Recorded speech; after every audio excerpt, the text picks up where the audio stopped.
Thrissur corporation സ്റ്റേഡിയത്തിൽ ആതിഥേയരായ തൃശൂരിനെ point പട്ടികയിലെ ഒന്നാം സ്ഥാനം തിരിച്ചെടുക്കുകയാണ്. Full time here in the corporation stadium. Home ഗ്രൗണ്ടിൽ തങ്ങളെ തോൽപ്പിച്ച തൃശൂരിനെ അവരുടെ ഗ്രൗണ്ടിൽ തോൽപ്പിച്ച് കാലിക്കറ്റ് എഫ്സിയുടെ മറുപടി. ഇരു ടീമുകളും ഒരുപോലെ മുന്നേറ്റം നടത്തിയ മത്സരത്തിൽ കാലിക്കറ്റിന്റെ ഫെഡറിക്കോ ബുവാസോയാണ് നിർണായകമായ ഗോൾ നേടിയത്.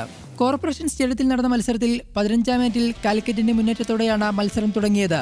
എന്നാൽ തൃശൂരിന്റെ പരിചയസമ്പന്നനായ ഗോൾ കീപ്പർ ലക്ഷ്മികാന്ത് കട്ടിമണി രക്ഷകനായി.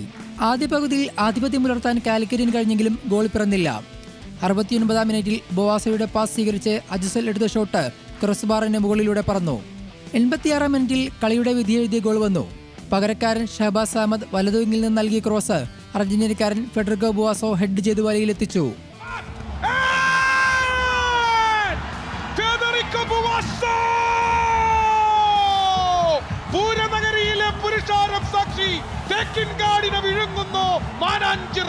നേരത്തെ ആദ്യപാദത്തിൽ കോഴിക്കോട് ഏറ്റുമുട്ടിയപ്പോൾ തൃശൂർ ഒരു ഗോളിന് കാലിക്കറ്റിനെ തോൽപ്പിച്ചിരുന്നു.